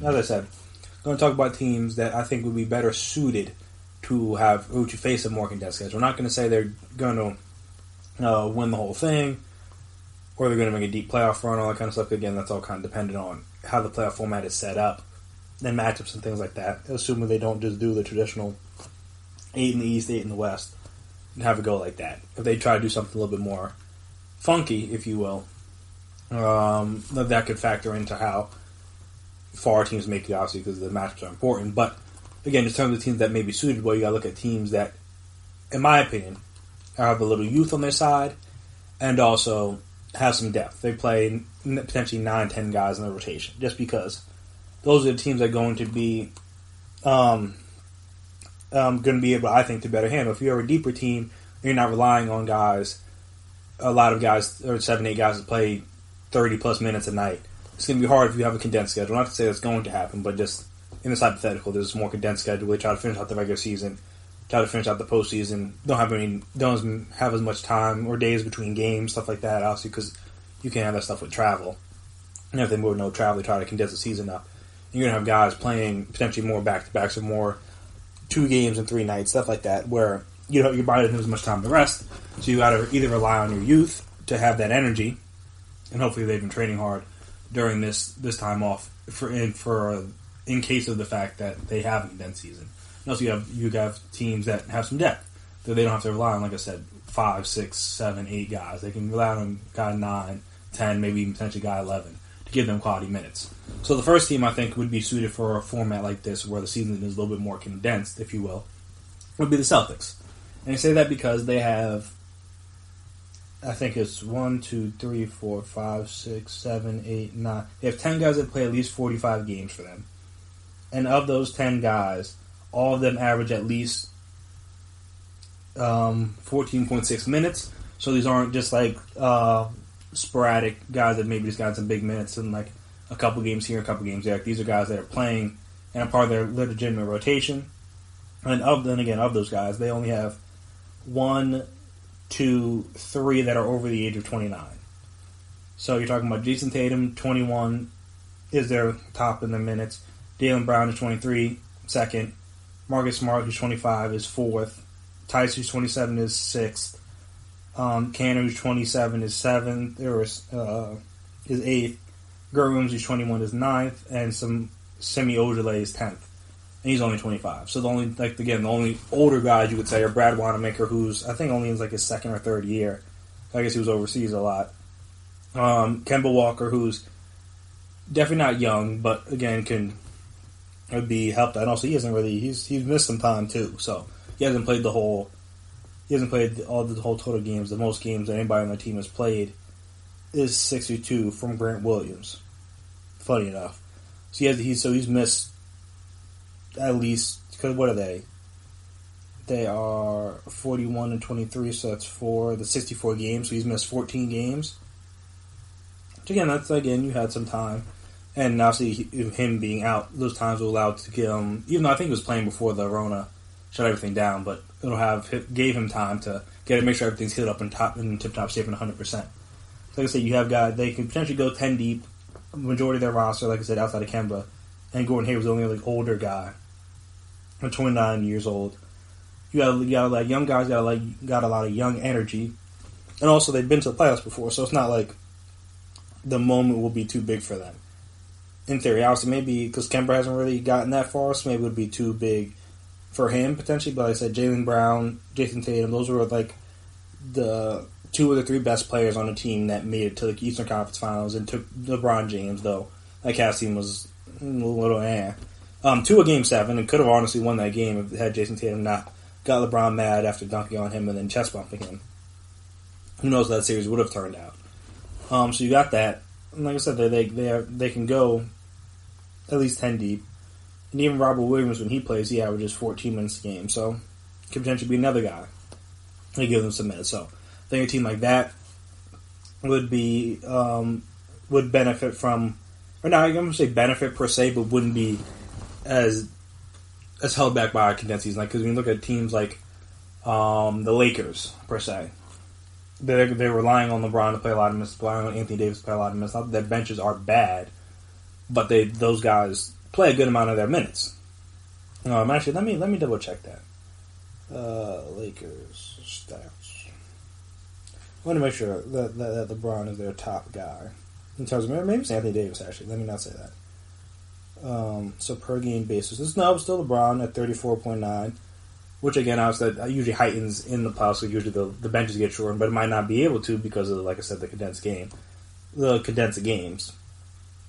But yeah, him and Anthony Davis are the only two guys on their team that average over 30 minutes. Everyone else is 25, 24, so they go deep as well. But again, they rely on their two main guys, and one of their main guys is 35 years old. Though he's had a break, so that allow him to refuel and stuff. But again, in a condensed regular season, potentially postseason, 35 is still 35. It's still you're as good a shape and as much money as he puts into his body, still gonna be 35. You can't change that.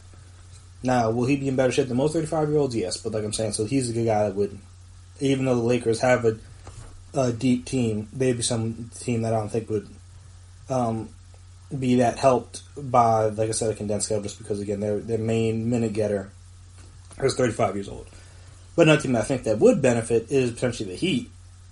That's because they are another team that has a deep bench that plays a lot of young guys. So, outside of Jimmy, Jay Crowder, and Dragic, a majority of them, and I guess, Iguodala, but he missed half the season, so he's out of it. But they have,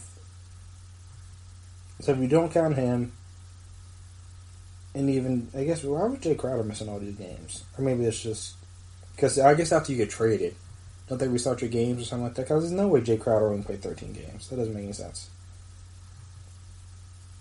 Yeah, but I say he's played 45 with Memphis and then 13 with the Heat. Yeah, that's what I thought. So yeah, so including him, and same thing with Winslow and stuff like that. So you got a team that can potentially go 11 deep per se. And of those 11, you got Bam, Justice Winslow, Duncan Robinson, Kendrick Nunn, Tyler Hero, Derrick Jones Jr., Miles Leonard, and even potentially Kelly Olynyk, all guys that are under 28 years old. The oldest guys are Jimmy Butler, who I know is gonna fight through that. Jay Crowder, kind of built from a similar mold where he doesn't really care. And also, he's not like a starter. He's only averaging 28.7 minutes since he came over from the Grizzlies. So I worry about that. And then, like I said, the only other big guys are Dragic, who's coming off the bench anyway, and then Iguodala, who is only going to play probably like 20 plus minutes a game at best. So you don't need that much from him. So I'm saying, so they're another team that was already a good team, solid team. I know Jimmy Butler's been on these guys. I could imagine to be on top of their stuff so that they come back in tip-top shape for the season. But also, like I said, they're another team that has some depth and also relies on a lot of young guys. So they're a team that I think could benefit from having a condensed season because they're going to have more energy. Even though, again, most teams should have energy because of the 4 months potentially off, 3 months at least off. In terms of like no games and training camp, stuff like that, obviously people are working out and doing things. But like 3 months off, you're not playing really any games at least. So like I said, they're another team I think could benefit, much like the Celtics. Again, they're a deeper team and they're a younger team. And I think if you have to condense the schedule a little bit, that would favor the deeper and the younger teams. So going out west, because they didn't want to just keep it all in the East. Going out west, I got to double check this, but I think a team, I was going to say the Nuggets, because obviously everyone knows that a lot of their people are pretty young, but then you have a guy like Paul Millsap that's going to have to log a lot of minutes. In theory, I feel like that could hurt them a little bit. And so then I decided to go a little bit of a dark horse, if you will, and mention the Oklahoma City Thunder. Now, for them, they have 11 guys that get at least 16 minutes a game. And of those 11, the only guys over the age of even 30 are Chris Paul and Danilo Gallinari. And the only guys over the age of 26 are, in fact, Chris Paul and Danilo Gallinari. So I'm saying those guys on their team that aren't those guys are Steven Adams at 26, Abdul Nader at 26, and then you got Dennis Schroeder at 26, and you got Nerlens Noel at 25. Like I said, they're the top minute getters. Shea Gilgeous-Alexander, he's only 21. You got another guy in Terrence Ferguson who lost a good amount of minutes for them. He's only 21. Dort lost a lot of minutes for them, starting for them, especially more towards the since he was called up and once towards the end of the season before obviously Corona shut everything down. He's only 20. Hammy Diallo is only 21. Darius Bazley is only 19. So like I said, they're another team who, again, I imagine Chris Paul has them locked in and focused because they know the season's going to come back at some point. And obviously with him being so involved, he can keep them up to date with stuff.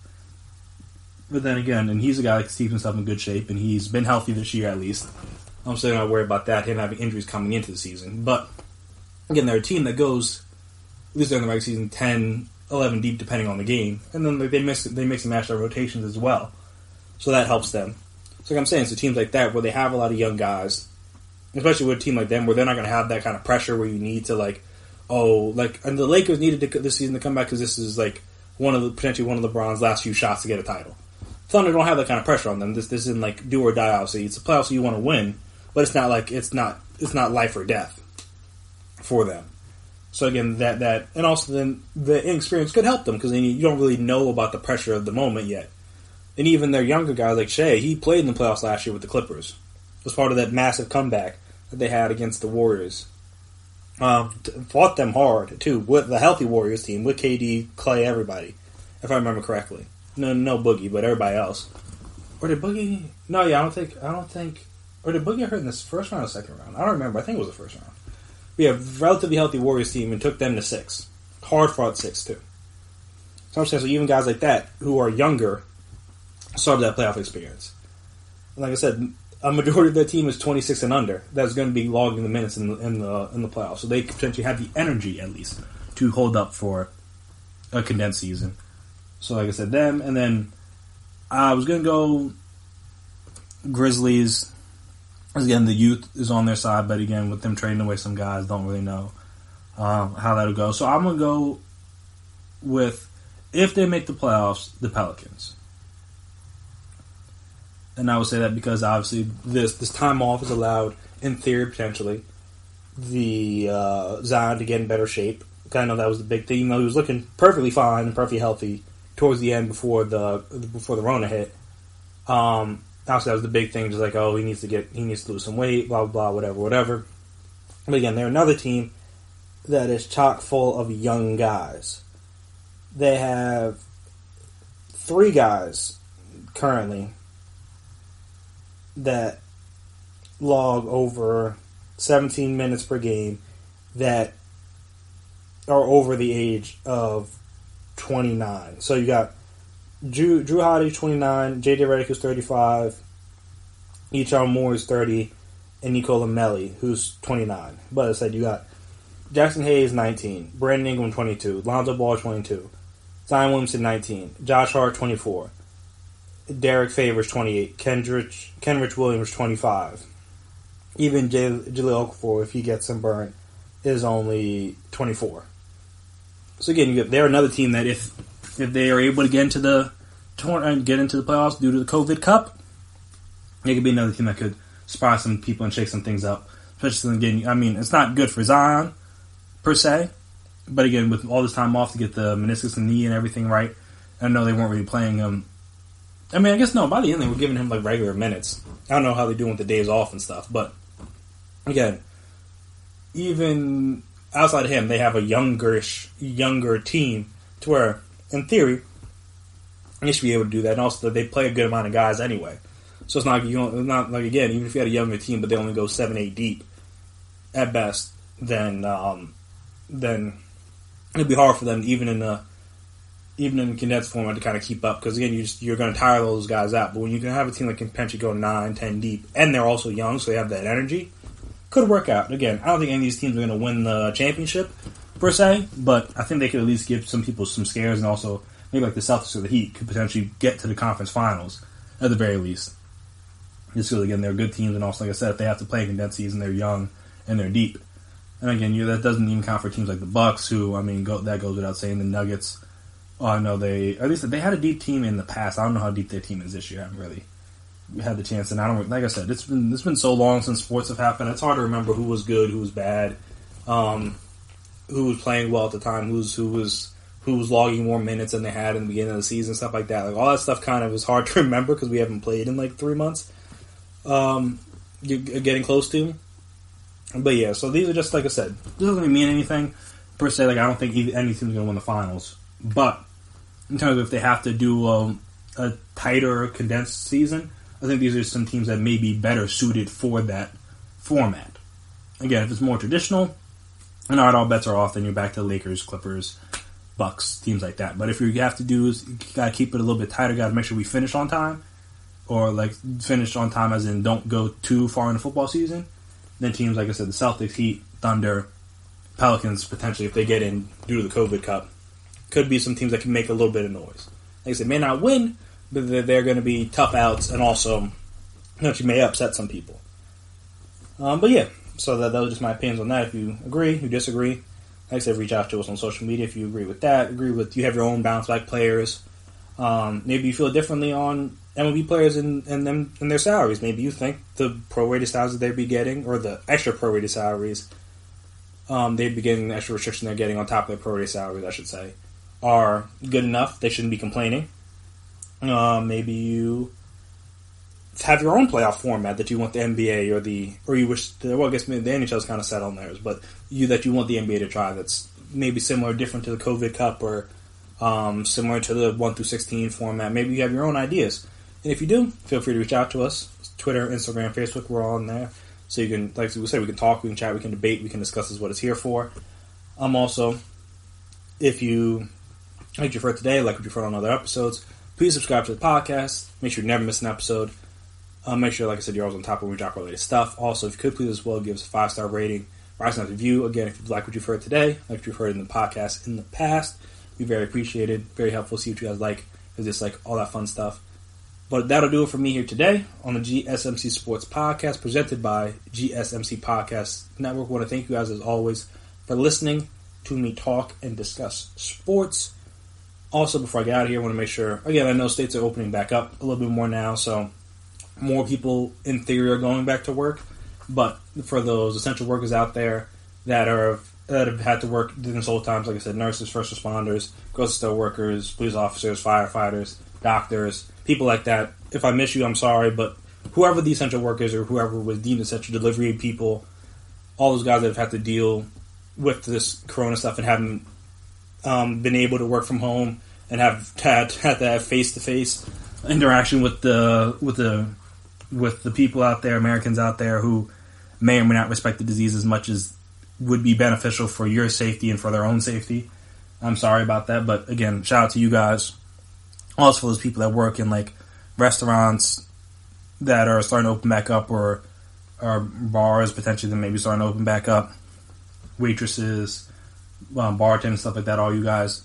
Shout out to you. I know it's been a tough time for you guys. Hopefully, just like Andre Drummond did this weekend, I believe it was, you can get tipped handsomely from your patrons as they come back in and try to pick back up the business for you guys. I know it's been a tough time for a lot of restaurants and small businesses out there, so hopefully those people that make their living off tips can get those good tips when they return to work.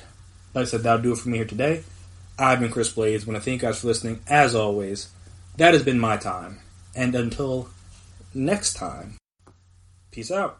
You've been listening to the Golden State Media Concepts Sports Podcast, part of the Golden State Media Concepts Podcast Network. You can find this show and others like it at www.gsmcpodcast.com. Download our podcast on iTunes, Stitcher, SoundCloud, and Google Play. Just type in GSMC to find all the shows from the Golden State Media Concepts Podcast Network, from movies to music, from sports to entertainment, and even weird news. You can also follow us on Twitter and on Facebook. Thank you, and we hope you have enjoyed today's program.